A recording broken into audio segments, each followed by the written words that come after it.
Friends and dear students, आज हम discuss करेंगे 32 important MCQs from unit 3 of pharmaceutical biochemistry, course code BP2030T, जो कि हमारे B pharm second semester first year students और diploma in pharmacy first year students के लिए काफ़ी लाभदायक साबित होंगे। ये हमारे यूनिट 3 का पार्ट 2 वीडियो है, जहां हम amino acid metabolism, biosynthesis of some important compounds, heme catabolism और इन सभी से रिलेटेड कुछ डिसऑर्डर्स के ऊपर एमसीक्यूज को उनके सोल्यूशन और एक्सप्लेनेशन के साथ देखेंगे, ताकि इनसे रिलेटेड कोई और प्रश्न आपके सामने आए तो आप उनको भी आसान तरीके से सॉल्व कर पाएँ। मैं हूं डॉक्टर प्रजन शुक्ला। चलिए शुरू करते हैं। तो आज का हमारा सबसे पहला प्रश्न है, which of the following amino acids has to be supplemented in the diet essential amino acid. देखिए, एक चीज़ बहुत ही सिंपल था कि हमारे शरीर को प्रोटीन की बहुत ज़रूरत पड़ती है, और प्रोटीन की जो बायोसिंथेसिस है या प्रोटीन की जो ज़रूरत पूरी होती है वो अमीनो एसिड से पूरी होती है। और ये अमीनो एसिड्स दो तरीके के हो सकते हैं, एक को हम कहते हैं इसेंशियल अमीनो एसिड्स, दूसरे को हम कहते हैं नॉन एसेंशियल अमीनो एसिड्स। तो जो इसेंशियल अमीनो एसिड्स होते हैं वो हमारी शरीर जो है वो नहीं बनाती है, हमारा शरीर खुद से उन अमीनो एसिड्स को नहीं बनाता है, उन्हें हमें अपने खाने में लेना होता है। हम जो भोजन करते हैं उसमें हमें उन्हें लेना होता है, उसी हम इसेंशियल अमीनो एसिड्स कहते हैं। और जिन्हें हमारा शरीर खुद बना लेता है, जिन्हें हमें भोजन से लेने की जरूरत नहीं पड़ती, उन्हें हम कहते हैं नॉन एसेंशियल अमीनो एसिड्स। तो यहाँ पर फिनाइलएलानिन, सिस्टीन, ग्लूटामीन और एस्पेरेजिन में से फिनाइलएलानिन ऐसी चीज़ है जो कि हमारा शरीर नहीं बनाता है। सिस्टीन, ग्लूटामीन और एस्पेरेजिन को हमारा शरीर खुद से सिंथेसाइज कर सकता है, इसीलिए हमें फिनाइलएलानिन जो है वो अपने भोजन के द्वारा लेना होता है, और ये एक एसेंशियल अमीनो एसिड का एग्जाम्पल है। बाकी जो तीन हैं B, C, D, ये तीनों जो हैं वो नॉन एसेंशियल अमीनो एसिड्स के एग्जाम्पल हैं। Next question is, which of these amino acids are essential for infants. अगर छोटे बच्चों की बात किया जाए तो इसमें से कौन से अमीनो एसिड इसेंशियल हैं? सिस्टीन, मिथेनिन, वैलिन या फिर सिस्टीन, आर्गिनिन एंड हिस्टीन या फिर हिस्टिडीन या फिर लाइसिन एंड ल्यूसिन। तो देखिए, जो हमारे बच्चे होते हैं, छोटे बच्चे जो होते हैं, उनके लिए आर्गिनिन और हिस्टिडीन ये दोनों काफ़ी इंपॉर्टेंट अमीनो एसिड्स हैं। ये दोनों अमीनो एसिड्स उनके शरीर नहीं बनाते हैं, यानी कि ये एसेंशियल अमीनो एसिड्स की कैटेगरी में आते हैं। इन्हें भोजन के द्वारा उन्हें देना चाहिए हमें। आर्गिनिन जो है वो बच्चे की ग्रोथ में मदद करता है, जबकि हिस्टिडीन जो है वो इन्फ्लामेटरी रिस्पॉन्सेज और जो हाइड्रोक्लोरिक एसिड बनता है स्टमक में, जो कि डाइजेशन के लिए ज़रूरी है, उन सब के रिस्पॉन्सेज या उन सब के प्रोडक्शन के ऊपर ये अपना कंट्रोल रखता है। तो इसीलिए आर्गिनिन और हिस्टिडीन दोनों जो हैं वो ज़रूरी हैं छोटे बच्चों के लिए, और ये दोनों के दोनों जो है आपके शरीर या बच्चे का शरीर नहीं बना पाता है, तो उसे हम लोग भोजन के द्वारा ही ये प्रोवाइड कराना चाहिए, यानी कि बच्चे के भोजन में इन दोनों अमीनो एसिड्स होना ज़रूरी है। Next question is, the nitrogen is incorporated into an amino acid in the form of ammonium ion, nitrogenous base, nitrate या फिर नाइट्राइट। देखिए, जितने भी अमीनो एसिड्स होते हैं उसमें अमीनो ग्रुप जो NH2 ग्रुप आपको देखने को मिल रहा है, ये आता कहाँ से? अगर ये देखा जाए तो ये जनरली अमोनिया या अमोनियम आयन से ही हमें प्राप्त होता है, और इसी फॉर्म में जो है ये इनकॉर्पोरेट होता है अमीनो एसिड के अंतर्गत। जितने भी आप जब भी देखिएगा तो आपको अमोनियम आयन के रूप में या अमोनिया के रूप में ये हमें देखने को मिलता है, और ये बायोमॉलिक्यूल्स बनाते समय, अमीनो एसिड्स को बनाते समय या उनसे प्रोटीन के सिंथेसिस में भी इस प्रकार से मदद करता है। Next question is, the transamination reaction in amino acids synthesis is catalysed by which enzyme. कौन सा एंजाइम है जो कि ट्रांसएमिनेशन रिएक्शन को कैटलाइज करता है? Glutamate decarboxylase, nitric acid synthesis या फिर अमीनो ट्रांसफरेज। तो अगर इस प्रोसेस को हम लोग देखें तो देखिए, जब भी कोई अमीनो एसिड होता है तो इन द प्रेजेंस ऑफ किसी भी अल्फा कीटो एसिड के प्रेजेंस में ट्रांसएमिनेज एंजाइम, जिसे हम लोग अमीनो ट्रांसफरेज के नाम से भी जानते हैं, ट्रांसएमिनेज या फिर अमीनो ट्रांसफरेज क्या करता क्या है? ये अमीनो ग्रुप जो लगा हुआ है अमीनो एसिड को, उसको कीटो एसिड के ऊपर पहुंचा देता है, और जो यहाँ पर ऑक्सीजन है इसका ऑक्सीडेशन करके यहाँ पर ऑक्सीजन अमीनो एसिड ग्रुप में दे करके उसको कीटो एसिड में कन्वर्ट कर देता है। तो ये एक तरीके का ट्रांसफ़र कर रहा है, और किसका ट्रांसफ़र कर रहा है? अमीनो ग्रुप का ट्रांसफ़र कर रहा है, इसीलिए इसे हम लोग अमीनो ट्रांसफरेज कह सकते हैं, या ट्रांसएमिनेज के नाम से भी इसे हम बोल सकते हैं। ये जो प्रक्रिया है वो पेरिडॉक्सिल फॉस्फेट के प्रेजेंस में भी होती है, यानी उसकी भी हमें आवश्यकता पड़ती है। ये जो टोटल रिएक्शन है, ट्रांसएमिनेशन रिएक्शन, वो एक अमीनो एसिड बायोसिंथेटिक प्रोसेस है, जहाँ पर अल्फा अमीनो ग्रुप जो है एक अमीनो एसिड से वो एक अल्फा कीटो ग्रुप पे ट्रांसफ़र होता है, और एक नया अमीनो एसिड जो है वो बनता है। इस प्रोसेस को अमीनो ट्रांसफरेज के द्वारा जो है कैटलाइज किया जाता है, जिसे हम ट्रांसएमिनेज के नाम से भी जानते हैं। Next question is name the amino acid which does not take part in transamination during the amino acid catabolism. लगभग बहुत सारे जो अमीनो एसिड्स हैं वो सब के सब जो है ट्रांसएमिनेशन में जाते हैं, लेकिन 3 अमीनो एसिड्स ऐसे हैं जो कि जो है ट्रांसएमिनेशन प्रोसेस में नहीं पार्टिसिपेट करते हैं, रादर देन दे ऑक्सीडेशन वगैरह में जाते हैं, ट्रांसएमिनेशन प्रोसेस में नहीं जाते। वो हैं आपके प्रोलीन, लाइसिन और थियोनिन। ये तीनों के तीनों जो हैं वो ट्रांसएमिनेशन प्रोसेस में पार्टिसिपेट नहीं करते हैं, इसीलिए यही 3 हैं ही जो नहीं पार्टिसिपेट करते हैं। इन तीनों में से अगर कोई भी आपको ऑप्शंस में कभी भी दिखाई दे तो आप समझ जाइएगा कि वो ट्रांसएमिनेशन में पार्टिसिपेट नहीं करेगा, इसीलिए यहाँ पर जो आंसर होगा वो होगा all of the above. Next question is name those living organisms which secrete nitrogen in the form of urea.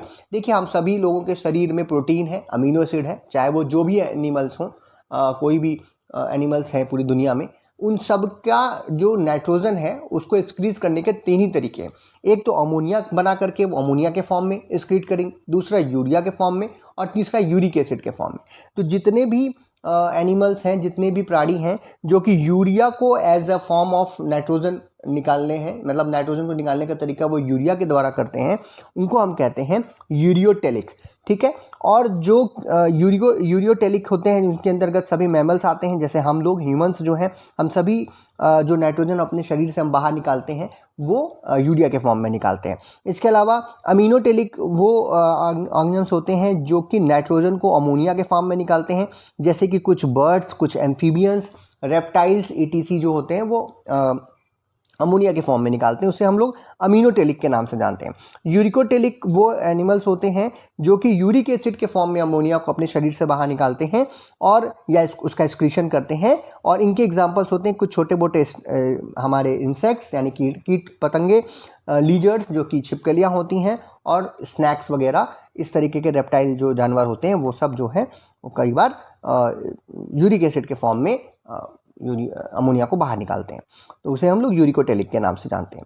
Negative nitrogen balance of the body is caused by the deficiency of essential amino acid, stress like trauma, Burns, ETC, severe infections and metastatic carcinoma, all of the above.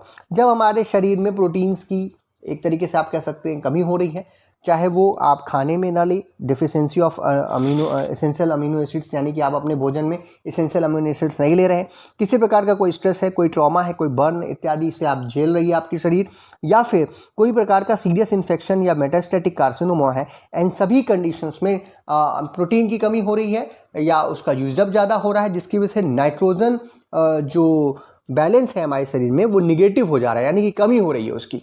अगर ये positive होता है, यानी इन सब का उल्टा कर लीजिए, तो क्या हो जाएगा, पॉजिटिव नाइट्रोजन बैलेंस हो जाएगा। यानी कि यहाँ पर जो आंसर होगा वो क्या होगा, ऑल ऑफ द अबव। ये तीनों चीज़ें जो हैं ऐसी कंडीशंस पर प्रोड्यूस करती हैं कि आपके शरीर में नाइट्रोजन का जो balance. Next question is which of the following amino acid is the main transporter of amino group from most of the tissues for further deamination.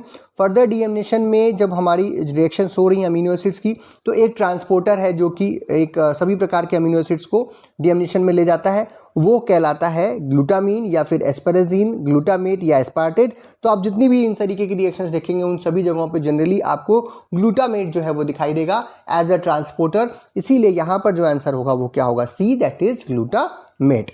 Next question is which of the following is serves as a common acceptor of alpha amino group in transamination process। दूसरे या तीसरे question में हम लोगों ने देखा था transamination process, और आपने वहाँ पर देखा कि जितनी भी रिएक्शंस होंगी लाइसिन, प्रोलीन और को छोड़ करके जो हमारे और अमीनो एसिड्स हैं वहाँ ट्रांसएमिनेशन प्रोसेस होती है, और उस प्रोसेस में एक अल्फा कीटो ग्लूटेरिक एसिड या अल्फा कीटो एसिड का होना ज़रूरी है, और वही एज अ कॉमन एक्सेप्टर काम करता है जो कि अल्फा अमीनो ग्रुप को अपने पास ले लेता है और अपने पास से उसको ऑक्सीडेशन या ऑक्सीजन जो है वो प्रोवाइड करा देता है।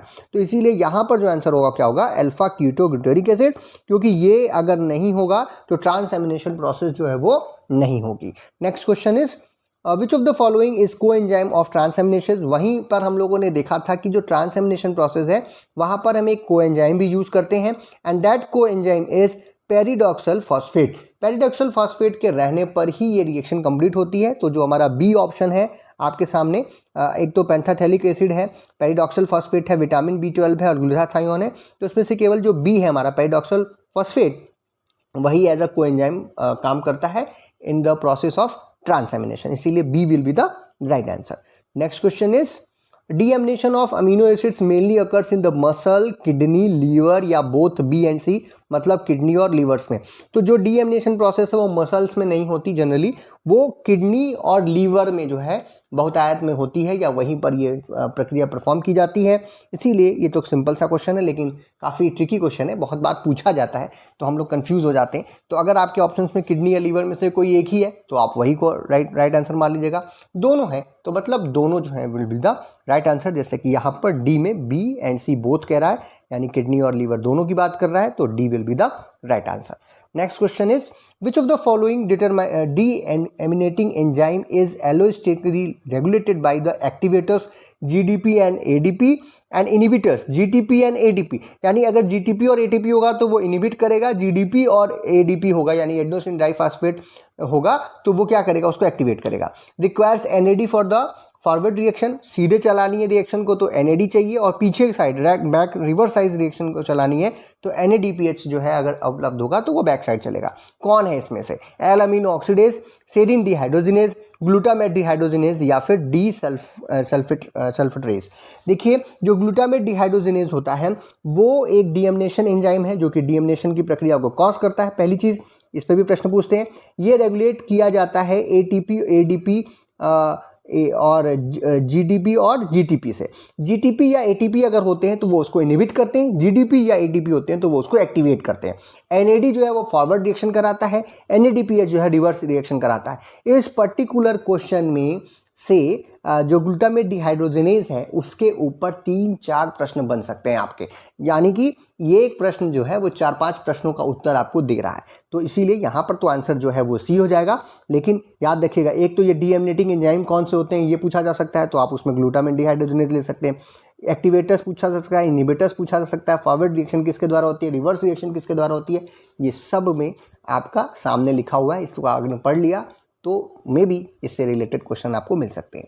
Next question is which is the transport form of ammonia from brain to tissue. Brain में अमोनिया बनी और वो वहाँ से निकल करके टिश्यू में पहुँच रही है, उसका ट्रांसपोर्टेशन फॉर्म क्या होगा, ग्लूटामेट, एलानिन, ग्लूटामीन या फिर ऑल ऑफ द अबव। तो वो ग्लूटामेट के फॉर्म में जो है वो यहाँ से ग्लूटामीन के फॉर्म में सी दैट इज ग्लूटामीन के फॉर्म में जो है वो हमारे ब्रेन से निकलती है और टिश्यू तक जो है वो पहुंचती है, जो अमोनिया बन रही होगी ब्रेन के अंदर। नेक्स्ट क्वेश्चन इज, इसी का नेक्स्ट पार्ट है जो which is the transport form of ammonia from muscles to tissue. अगर मसल से टिश्यू में पहुंचाना है अमोनिया को तो किस फॉर्म में ट्रांसपोर्ट होती है, तो ये फॉर्म हमारा ग्लूटामेट, एलानिन, ग्लूटामीन में से कौन सा होता है, दैट इज एलानिन। एलानिन जो है वो फॉर्म है जहाँ से हमारा जो अमोनिया अगर बन रहा है मसल्स में तो वो टिश्यू तक जो है वो ट्रांसपोर्ट होता है एनालिन के फॉर्म में, इसीलिए B will be the right answer. Next question is the urea cycle is also referred to as TCA cycle, Cori cycle, Krebs Henseleit cycle या फिर ग्लाइकोनियोजेंसिस। तो ग्लाइकोनियोजेंसिस क्या होता है भैया, हमने पढ़ा था पिछली बार कि वो बिना कार्बोहाइड्रेट के सोर्स से, जैसे कि प्रोटीन है, अमीनो एसिड्स है, उनको कन्वर्ट करना ग्लूकोज में is known as gluconeogenesis. Cori cycle जो है वो भी जो है कार्बोहाइड्रेट से रिलेटेड मेटाबॉलिज्म में यूज हो रही है। TCA साइकिल जो है वो हमारी यूज करा रहे हैं, कहाँ पे हम लोग यूज कर रहे थे उसको, ट्राई कार्बोक्सिलिक एसिड साइकिल, जिसे हम लोग क्रैब साइकिल के नाम से भी जानते हैं, जो कि ATPs के प्रोडक्शन में मदद करती है एसाइल कोएंजाइम से। लेकिन जो हमारी यूरिया साइकिल होती है उसे हम लोग क्रेब्स हैंसेनलेट साइकिल के नाम से जानते हैं, और इस नाम से भी जो है ये पूछी जाती है, इसीलिए C will be the right answer. और इन तीनों के बारे में भी हमें मालूम हो तो हम और भी क्वेश्चन जो आएंगे बायोकेमिस्ट्री में उनको भी सॉल्व कर सकते हैं। Next question is name the type of cell in which synthesis of urea cycle takes place. कौन से टाइप ऑफ सेल, ऑर्गन भी पूछा जा सकता है, देखिए यहाँ पे ऑर्गन भी पूछा जा सकता है, टाइप्स ऑफ सेल भी पूछी जा सकती हैं। ऑप्शन है आपके पैनक्रियाटिक सेल, हिपेटोसाइट्स, ब्रोमैंस ग्लैंड सेल या फिर यूरिनरी एपिथेलियल सेल। तो जो हिपैटोसाइट्स होती हैं, हिपैटोसाइट्स मतलब लीवर की सेल्स, यानी कि लीवर के अंदर, तो लीवर के अंदर ही यूरिया साइकिल टेक्स प्लेस करती है, तो यूरिया साइकिल वहाँ पे होती है। हिपैटोसाइट सेल्स के अंदर होती हैं जो कि लीवर के अंदर पाई जाती हैं। तो ये याद रखिएगा, लीवर के अंदर ही यूरिया साइकिल जो है वो हो रही है। कहाँ पे होगी? हिपैटोसाइट सेल्स में होगी, यानी लीवर सेल्स के अंतर्गत होगी, यानी b will be the right sense, right क्या नाम है आंसर, सॉरी। और यहाँ पर एक चीज़ और ध्यान रखना है कि पहली दो रिएक्शन जो होती हैं यूरिया साइकिल की, वो माइटोकांड्रिया की होती हैं, और उसके बाद सारा कुछ जो है वो साइटोसॉल, मतलब कि लीवर सेल्स के साइट माइक्रोकांड्रिया में पहली दो सब। इस पे ऊपर भी क्वेश्चन पूछा सकता है कि अगर लीवर सेल में आप बता रहे हैं तो एग्जैक्टली वहाँ पे भी कहाँ होगी, माइटोकांड्रिया में या साइटोसोल में। तो दो स्टेप्स जो है वो स्टार्टिंग के दो स्टेप्स माइटोकांड्रिया में होंगे, उसके बाद वाले स्टेप्स जो है वो साइटोसोल के अंदर आपको होते हुए दिखेंगे। इस पे भी प्रश्न पूछा जा सकता है। Next question is which of the following is a common compound share by TCA cycle and urea cycle. जब हम यूरिया साइकिल देखते हैं और ट्राइकार्बोक्सिलिक एसिड या क्रेब्स साइकिल देखते हैं, उन दोनों साइकिल्स में एक चीज़ कॉमन हमें दिखाई देती है, एक कंपाउंड जो है वो कॉमन होता है, and that compound is fumarate. ना कि अल्फा ग्लूटारेट भी नहीं होता, सक्सेनाइल कोएंजाइम भी नहीं होता, ऑक्सैलोएसीटेट नहीं होता। दोनों साइकिल्स आप सामने रखिए, उन दोनों को जब आप देखेंगे तो आप देखेंगे जो फ्यूमरेट है वो दोनों जगह दिख रहा है। टीसीए साइकिल में भी हमें फ्यूमरेट देखने को मिलता है और यूरिया साइकिल में भी हमको फ्यूमरेट देखने को मिलता है, और वो एक इंटरमीडिएट के रूप में वहाँ पर कार्य कर रहा होता है, इसीलिए D will be the right answer. Next question is which out of the following amino acid is not converted to succinyl coenzyme. जब मेटाबॉलिज्म हो रहा होता है अमीनो एसिड्स का तो सक्सेनाइल कोएंजाइम में जनरली बन रहा होता है। इनमें से कौन सा एंजाइम है जो कि सक्सेनाइल कोएंजाइम ए में कन्वर्ट नहीं होता है? और वो एंजाइम होता है कौन सा? मेथियोनिन, वैलिन, आइसोल्यूसिन या फिर हिस्टिडीन। वो होता है हिस्टिडीन, क्योंकि हिस्टिडीन जो है वो सक्सेनाइल कोएंजाइम में नहीं कन्वर्ट नहीं होता।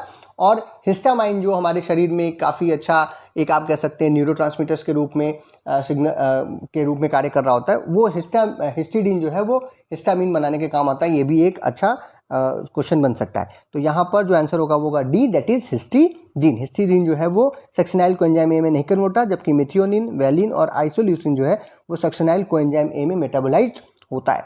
Next question is all of the following compounds are synthesized by transmethylation reactions except choline, ephedrine, creatine या फिर एथाइलोएमिन। तो ट्रांस मिथाइलेशन जो प्रोसेस है वो सिंथेसाइज कराने के काम में आती है कोलिन्स को, ठीक है, जैसे कैटेकोलामीन्स के अंतर्गत जितने भी ड्रग्स हैं, चाहे वो इफिनेफ्रिन हो, क्या नाम है, नॉरएपिनेफ्रिन हो या फिर क्रिएटिनिन हो, इन सब को बनाने में ट्रांसमिथाइलेशन रिएक्शंस का प्रयोग होता है। लेकिन इथाइलोएमीन बनाने में ट्रांस मिथाइलेशन प्रोसेस या ट्रांसमिथाइलेशन रिएक्शन का प्रयोग नहीं होता है। इसीलिए काफ़ी अच्छा प्रश्न है, कई बार पूछा जा चुका है, तो आप लोग देख लीजिएगा। That is D, that is ethanolamine will be the right answer. Next question is blood urea decreases in all of the following condition except liver cirrhosis, pregnancy, renal failure या फिर यूरिया साइकिल डिसऑर्डर्स। देखिए urea cycle disorders होगा तो blood urea अपने आप decrease हो जाएगा, ये तो कोई प्रॉब्लम ही नहीं है। लीवर सिरोसिस, क्योंकि लीवर के अंदर ही यूरिया साइकिल्स हो रहा है, अगर लीवर सिरोसिस हो रहा है यानी लीवर की जो सेल्स हैं वो खराब हो रही हैं, उनकी मात्रा कम हो रही है, तो अपने आप जो है यूरिया का जो डिक्रीज होना ही है, क्योंकि यूरिया साइकिल डिस्टर्ब हो रही है। फिर से प्रेगनेंसी के केस में भी जो है यूरिया साइकिल्स जो होती हैं वो सप्रेस होती हैं, जिसकी वजह से यूरिया ब्लड यूरिया का जो है डिक्रीजन होता है। लेकिन लीवर से इसका कुछ किडनी से इसका कुछ लेना देना नहीं है, इसीलिए रीनल फेल्योर होने पर यूरिया साइकिल पर कोई इफेक्ट नहीं पड़ेगा, जिसकी वजह से ब्लड में यूरिया के लेवल पे कोई इफेक्ट जनरली नहीं पड़ना चाहिए। इसीलिए यहाँ पर जो आंसर होगा वो होगा C, that is renal failure. Next question is the 2 nitrogen of urea are derived from aspartate and ammonia, glutamate and ammonia, arganosuccinate and ammonia, and aniline and the ammonia। आइए अब थोड़ा साइकिल देख ले रहा है यूरिया साइकिल। तो हमने आपसे कहा था यूरिया साइकिल के दो स्टेप्स जो हो रहे होते हैं वो माइटोकांड्रिया मैट्रिक्स के अंदर होते हैं। ये भी देख लीजिए, ये वहाँ पर भी मैं डाल सकता था, भूल गया, लेकिन यहाँ देख लीजिए माइटोकांड्रिया मैट्रिक्स के अंदर दो स्टेप हो रहा है। फर्स्ट स्टेप में अमोनिया आ रहा है और वो अमोनिया से नाइट्रोजन, पहला नाइट्रोजन उसको कहाँ से मिल रहा है? अमोनिया से मिल रहा है, और HCO3- और ATP की प्रेजेंस में ये कन्वर्ट हो रहा है कार्बोनिल फॉस्फेट के रूप में। ये कार्बोनिल फॉस्फेट जो है वो सिट्रुलिन में कन्वर्ट होता है माइटोकांड्रिया स्टेप में, यानी स्टेप 1 और 2 जो है वो माइटोकांड्रिया के अंदर हुआ। ये सिट्रुलिन जो है फिर साइटोसोल में पहुंचता है।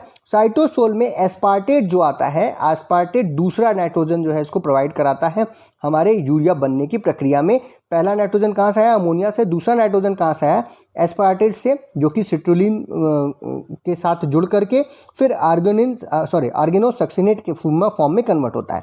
ये आर्गेनोसक्सिनेट फ्यूमरेट निकालते हुए आर्गिनिन में कन्वर्ट होता है, और यही आर्गिनिन से जब ऑर्निथिन कन्वर्ट हो रहा होता है उसी समय यहाँ पर यूरिया जो है वो बन करके निकलती है। तो ये पूरी साइकिल है, इसी साइकिल को हम लोग यूरिया साइकिल के नाम से जानते हैं। हमारा प्रश्न है कि दोनों नाइट्रोजन, यूरिया में जो दो नाइट्रोजन होते हैं वो एग्जैक्टली कहाँ से रहे, तो पहला कहाँ से आया, अमोनिया से, दूसरा कहाँ से आया, एस्पार्टेट से, इसीलिए A will be the right answer.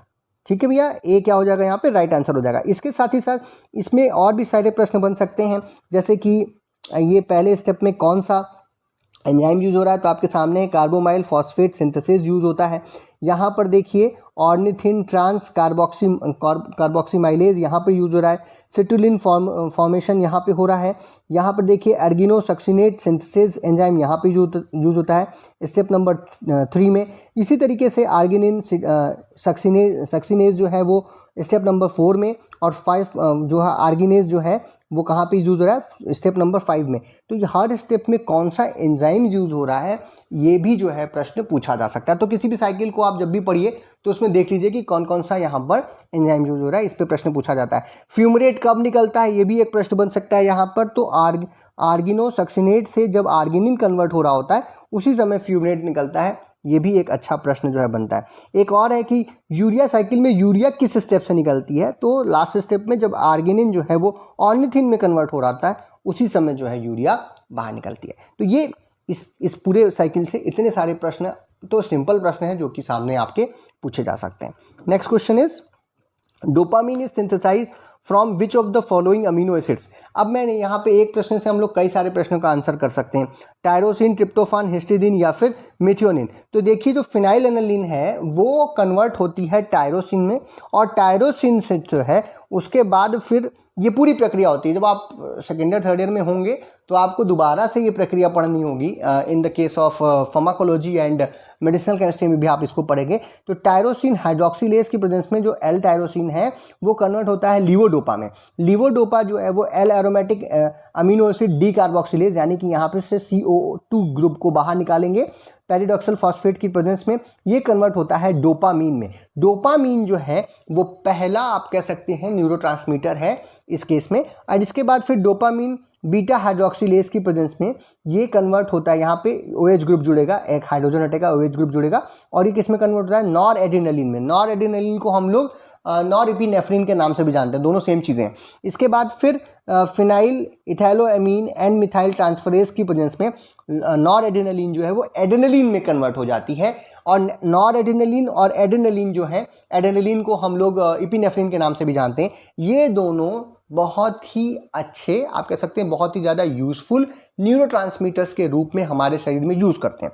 अब ये डोपामीन, नॉर एपिनेफ्रिन या जिसे नॉर एड्रेनालिन बोल रहे हैं, या एड्रेनालिन जो है, ये तीनों जो है कहलाती हैं कैटिकोलामीन्स, जिसे हम कोलिन्स के नाम से भी जानते हैं, और किस नाम से जानते हैं, कैटिकोलामीन्स के नाम से जानते हैं। क्यों? क्योंकि आप ध्यान से देखिए इन सभी में एक चीज़ हमें देखने को मिलता है, बेंजीन रिंग के ऊपर 2 OH ग्रुप। अगर बेंजीन रिंग के ऊपर 2 OH ग्रुप लगे होते हैं उसी को हम लोग कैटिकॉल बोलते हैं, और इसमें क्योंकि अमीन ग्रुप भी है इसीलिए इसे हम लोग कैटिकोलामीन्स के नाम से भी जानते हैं।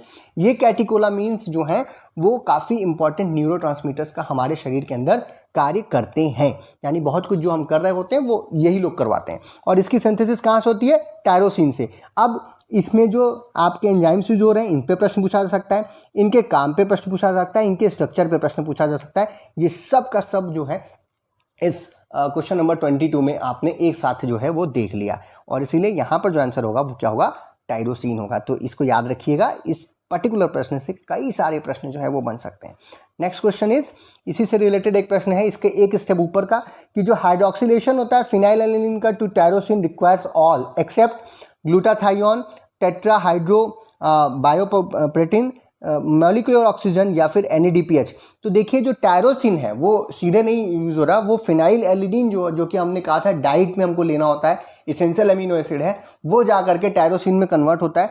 कैसे कन्वर्ट होता है, एल फिनाइल एनालिन जो होती है वो हमारे फिनाइल एनालिन हाइड्रोक्सिलेज एंजाइम के प्रेजेंस में, ये एंजाइम भी पूछा जा सकता है, फिनाइल एनालिन हाइड्रोक्सिलेज के प्रेजेंस में ये 5, 6, 7, 8 टेट्रा हाइड्रोबायोटीन, ये जो यहाँ पर लिखा हुआ है, इसकी प्रेजेंस में प्लस फ्री ऑक्सीजन की प्रेजेंस में ये डाई हाइड्रोबायोटीन कन्वर्ट हो रहा है। इसके साथ ही साथ NADPH जो है या NADH जो है वो NAD में कन्वर्ट हो रहा होता है, ठीक है। और ये जो हमारा एल फिनाइल एनालिन है वो एल टायरोसिन में क्या हो जाता है, कन्वर्ट हो जाता है। सिंपल, यहाँ पर एक OH ग्रुप हमें देखने को मिलेगा और वो फिनाइल एनालिन और टायरोसिन में केवल एक OH group on the phenyl ring का अंतर है, तो ये इसमें कन्वर्ट होता है। इसके बाद फिर आगे चल के ये कैटेकोलामीन्स बनाता है, यानी कि डोपामीन, नॉरएपिनेफ्रिन और एपिनेफ्रिन में कन्वर्ट होता है। तो ये जो हाइड्रोक्सिलेशन प्रोसेस है अब आपके सामने ही लिखी हुई है, तो आप आंसर ढूंढ सकते हैं। टेट्राहाइड्रो 5, 6, 7, 8 जो कि टेट्राहाइड्रो है, टेट्राहाइड्रो बायोट्रिपेट्रिन, ये तो यूज ही हो रहा है। मॉलिक्यूलर ऑक्सीजन का भी प्रयोग हो रहा है और NADPH का भी प्रयोग हो रहा है। केवल एक चीज़ है, दैट इज ग्लूटाथायोन, उसका कोई यूज नहीं है इस रिएक्शन में, इसीलिए ये हमारा क्या हो जाएगा, आंसर हो जाएगा, क्योंकि हमसे पूछा जा रहा है कि कौन सी चीज़ यूज नहीं होती है, तो ग्लूटाथायोन जो है वो यूज यहाँ पर नहीं हो रहा है, तो इसीलिए ये क्या हो जाएगा, आंसर हो जाएगा। Next question is the amino acid that undergo oxidative deamination at a highest rate is, सबसे तेजी से कौन सा अमीनो एसिड है जो कि ऑक्सीडेटिव डीएमिनेशन में चला जाता है, तो वो है ग्लूटामेट। ग्लूटामेट जो अमीनो एसिड है वो सबसे तेजी से या सबसे हाईएस्ट रेट से ऑक्सीडेटिव डीएमिनेशन में जाता है, इसीलिए यहाँ पर जो आंसर होगा वो होगा D, that is glutamate. Next question is S adenosyl methionine, जो कि एक्टिव मिथियोनिन के नाम से भी जानते हैं हम लोग, is required for the synthesis of which of the following compound, thyroid hormone, melanin, epinephrine या फिर serotonin.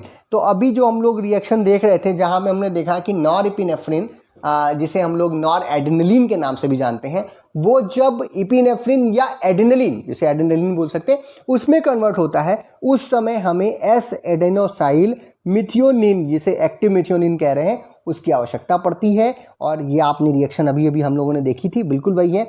Phenyl ethyl amino and methyl transferase के प्रेजेंस में एस एडिनोसाइल मिथियोनिन, जिसे हम एक्टिव मिथियोनिन कह रहे हैं, इन दोनों की प्रेजेंस में एल नॉर एडेनलिन जो है वो एडेनलिन में कन्वर्ट होती है। कंफ्यूज होने की बिल्कुल जरूरत नहीं है बेटा, नॉर एडेनलिन को ही हम लोग नॉर इपिनेफ्रिन के नाम से जानते हैं, एडेनलिन को ही हम लोग एपिनेफ्रिन के नाम से जानते हैं, ठीक है। तो यहाँ पे एपिनेफ्रिन आपके आंसर में है, यानी कि एडेनलिन बनने में इसकी जरूरत पड़ती है। नॉर एपिनेफ्रिन से किससे बनने का, ये भी एक प्रश्न है, किससे बनेगा, तो नॉर एडेनलिन से ये कन्वर्ट होगा, ठीक है। तो यहाँ पे जो आंसर होगा वो क्या होगा, सी, दैट इज एपिनेफ्रिन या फिर एडेनलिन भी इसको हम लोग बोल सकते हैं। ये चीज़ और याद रखनी है, ये लीवो रोटेटरी सब होते हैं, डेक्सो रोटेटरी इसमें से कोई नहीं होता, सब लीवो रोटेटरी होते हैं। Next question is blood capillaries are fragile and may break up upon impact, allowing components of blood to split into the interstitial spaces where they degrade slowly. The result black eye might be due to a greenish pigment called, देखिए जो आपकी जो blood capillaries होती हैं बहुत ही नाजुक हैं, पतली पतली होती हैं, कभी भी टूट सकती हैं चोट लगने से, किसी प्रकार का इम्पैक्ट होने पर उन पे, और वो जो जगह है दो सेल्स के बीच में, उसमें वो ब्लड को छोड़ सकती हैं। जहाँ पर ब्लड डिग्रेडेट होता है, जब तक कि वो कैपिलरीज में तब तक तो ठीक है, बाहर निकल गया तो क्या होगा, टूटेगा। उसके डिग्रेडेशन से, उसके मेटाबॉलिज्म से, जिसे हम लोग हीम मेटाबॉलिज्म भी बोलते हैं, वो स्लोली होती है और उसकी वजह से ब्लैक आई हो सकता है या ग्रीनिश पिगमेंट जो है वो हमको देखने को मिलता है। और ये किसकी वजह से बनता है, बिलीवर्डिन की वजह से, बिलीरुबिन की वजह से, हीमोग्लोबिन की वजह से या साइटोक्रोम की वजह से। जब भी हमारा ब्लड डिग्रेडेट होता है, उसका मेटाबॉलिज्म होता है, हीम मेटाबॉलिज्म होती है, तो जो सबसे पहली चीज़ बनती है वो बनती है बिलीवर्डिन, जो कि हमें ग्रीनिश पिगमेंट कलर जो है वो दे सकती है, ग्रीनिश पिगमेंट के रूप में वो मिल सकती है। इसीलिए यहाँ पे जो आंसर होगा वो होगा ए। और पहले जो है ये बिलीवर्डिन में टूटता है हमारा हीमोग्लोबिन या हीम जो है, और उसके बाद फिर रेड ऑरेंज कलर के बिलीरुबिन में बनता है। तो अगर कलर पूछ रहा है तो बिलीवर्डिन का कलर क्या है, ग्रीनिश पिगमेंट के रूप में है, वो ग्रीन कलर का है, जबकि बिलीरुबिन जो है वो रेड या ऑरेंज कलर का हो सकता है। Next question is histamine, a chemical mediator of allergies and anaphylaxis is synthesized from amino acid histidine by which of the following process। देखिए अभी हमने आपसे बताया था कि जो हिस्टिडीन है वो हिस्टामिन बनाती है। हिस्टामिन जो है वो एक केमिकल मेडिएटर है एलर्जीज और एनाफाइलेक्सिस के लिए। और ये जो प्रोसेस है, जिस प्रोसेस के द्वारा हमारा हिस्टिडीन हिस्टामिन में कन्वर्ट होता है, उसे हम क्या कहते हैं, डीएमिनेशन, डीकार्बोक्सिलेशन, ट्रांसएमिनेशन या डिहाइड्रोजनेशन। ये प्रोसेस कहलाता है डीकार्बोक्सिलेशन। एक कार्बोक्सिल ग्रुप को हटाते हैं हम लोग हिस्टिडीन से, उसको कन्वर्ट करने के लिए हिस्टामीन में, और इसी प्रोसेस को हम क्या कहते हैं, डीकार्बोक्सिलेशन। देखिए ध्यान से देखिएगा, ये हमारा हिस्टिडीन है, इस हिस्टिडीन में से हिस्टिडीन डीकार्बोक्सिलेज कौन से एंजाइम के प्रेजेंस में होता है ये भी समझ लीजिए, ये भी पूछा जा सकता है। हिस्टिडीन डीकार्बोक्सिलेज एंजाइम के प्रेजेंस में यहाँ से CO2 ग्रुप जो है वो बाहर निकल जाएगा, और कार्बन डाइऑक्साइड के निकलने की प्रक्रिया को ही हम लोग डीकार्बोक्सिलेशन कहते हैं, और ये हिस्टिडीन डीकार्बोक्सिलेज कराएगा और इसको किस में कन्वर्ट कर देगा, हिस्टिडीन में। ठीक है, तो ये प्रक्रिया आपके सामने ही है, तो इसीलिए यहाँ पर जो आंसर होगा वो होगा b, that is decarboxylation. Next question is which happens to globin part of the hemoglobin after its dissociation। Globin जो है वो आपका प्रोटीन पार्ट है हीमोग्लोबिन के अंदर, हीम और globin, globin is protein and heme is the iron. तो ये किस अगर ये टूटता है, हीमोग्लोबिन अलग अलग टूट गया, डिग्रेडेशन हुआ उसका, तो ग्लोबिन क्या बनाता है, excreted through urine, stored in liver, degraded to its amino acids, none of the above. ये अपने अमीनो एसिड्स में टूटेगा। भाई सब चीज़ टूट ही रहा है, तो हीम अलग हो गया, ग्लोबिन अलग हो गया, ग्लोबिन अलग होने के बाद वो अपने अमीनो एसिड में क्या हो जाएगा, डिग्रेडेट हो जाएगा। तो इसे हम लोग इसीलिए यहाँ पर जो आंसर होगा वो क्या होगा, C, that is degraded to its amino acid. जिन अमीनो एसिड से वो बना हुआ है अपने अमीनो एसिड्स में टूट जाएगा। Next question is what is the complex enzyme system for the catabolism of heme is called, heme dehydrogenase, heme transferase, heme oxygenase या हीम सिंथेटेज। तो इस प्रक्रिया को भी अगर हम लोग ध्यान से देखें तो जो हमारा हीमोग्लोबिन के टूटने की प्रक्रिया को अगर सिंपल तरीके से समझें तो जो हीम पार्ट है वो कन्वर्ट होता है कार्बन मोनोऑक्साइड में, और इस प्रक्रिया में ऑक्सीजन जो है वो आयरन के द्वारा ली जा रही है, NADPH जो है वो भी कन्वर्ट हो रहा है, और हीम ऑक्सीजनेज नाम का एक कॉम्प्लेक्स एंजाइम्स है, कई सारे एंजाइम्स का एक कॉम्प्लेक्स है। ये कॉम्प्लेक्स जो है वो हीमोग्लोबिन को बिलीवर्डिन और बिलीरुबिन में जो है वो कन्वर्ट करता है, उसे तोड़ता है, पहले बिलीवर्डिन बनता है, उसके बाद फिर बिलीरुबिन बनकर टूटता है। तो इस पूरी प्रक्रिया को जो कंट्रोल कर रहा है जो एंजाइम, उस एंजाइम सिस्टम को या उस एंजाइम कॉम्प्लेक्स को हम लोग हीम ऑक्सीजनेज के नाम से जानते हैं। इसीलिए यहाँ पे जो आंसर होगा वो होगा C, that is heme oxygenase. Next question is the abbreviation 5-HT stands for serotonin, dopamine, acetyl choline या फिर ट्रिप्टोफान। तो ट्रिप्टोफान को हटा दीजिए, डोपामीन और एसिटाइल कोलिन दोनों जो है न्यूरोट्रांसमीटर्स हैं, लेकिन जो सेरोटोनिन है इसी को हम लोग 5-HT के नाम से जानते हैं। ये जो है ट्रिप्टोफान से ही सिंथेसाइज होता है। कहाँ से सिंथेसाइज होता है, तो आप कहेंगे ट्रिप्टोफान से, और ये भी एक प्रकार का हमारा केमिकल मैसेंजर के रूप में यूज़ किया जाता है सेरोटोनिन हमारे शरीर के अंदर, 5-HT के नाम से भी इसे हम लोग जानते हैं। Next question is one of the following is not the cause of hepatic jaundice. Hepatic jaundice का कौन सा इसमें से कॉज नहीं है, glucose 6 phosphodehydrogenase deficiency, Gilbert syndrome, Rotor syndrome या फिर हेपेटाइटिस। देखिए हेपेटाइटिस, रोटर सिंड्रोम और ग्लिबर सिंड्रोम जो है वो जॉन्डिस कॉज कर सकते हैं। हेपेटाइटिक जॉन्डिस जो होती है यानी कि हमारे हेपेटिक सेल्स में जो जॉन्डिस हो रही है उसको कॉज कर सकते हैं। ग्लूकोज 6 फॉस्फोडिहाइड्रोजिनेज डेफिशिएंसी से हेपेटिक जॉन्डिस का कुछ लेना देना नहीं होता है। अगर आपसे पूछा जाता है कि ग्लिबर सिंड्रोम क्या है, तो ये एक इनहेरिटेड या फिर जेनेटिक डिसऑर्डर है जहाँ पे लीवर्स में आपकी जो बॉडी है वो प्रोसेस नहीं कर पाती बिलीरुबिन को प्रोसेस न कर पाने की जेनेटिक बीमारी जो है उसी को हम लोग ग्लिबर सिंड्रोम के नाम से जानते हैं। रोटर सिंड्रोम जो है वो एक माइल्ड कंडीशन होती है जहाँ पर जो बिलीरुबिन है वो ब्लड में काफ़ी बड़ी हुई मात्रा में देखने को मिलता है, और इस कंडीशन को हम लोग हाइपर बिलीरुबिनिया के नाम से भी जानते हैं। तो ये इस पे भी प्रश्न पूछा जा सकता है, वो भी आप इस प्रश्न के एक्सप्लेनेशन से देख लीजिए, इस पे भी प्रश्न अगर आता है तो आप आंसर कर पाएंगे। And the last question for the today session is alkaptonuria और black urine disease is a very rare inherited disorder that prevents the body fully break down 2 amino acid. देखिए इसमें इस प्रश्न में से ही कई सारे प्रश्न बन सकते हैं। एक तो ये कि एल्केप्टोन्यूरिया को और किस नाम से जानते हैं, आप जानते हैं उन्हें ब्लैक यूरिन डिसीज़ के नाम से। ये एक इनहेरिटेड डिसीज़ है कि नॉट इनहेरिटेड है, ये एक इनहेरिटेड डिसीज़ है जो कि काफ़ी रेयर होती है। इसमें जो हमारी शरीर है वो पूरी तरीके से 2 अमीनो एसिड्स को तोड़ नहीं पाता है, उनका ब्रेक डाउन नहीं कर पाता, उनका मेटाबॉलिज्म नहीं कर पाता। कौन से वो 2 अमीन है, tyrosine and फिनाइलिन, glycine and aniline, tyrosine and alanine या फिर ऑल ऑफ द अबव। तो जो अमीनो एसिड्स का ये ब्रेकडाउन नहीं कर पाती है वो कहलाते हैं हमारे टायरोसिन और फिनाइलएलानिन।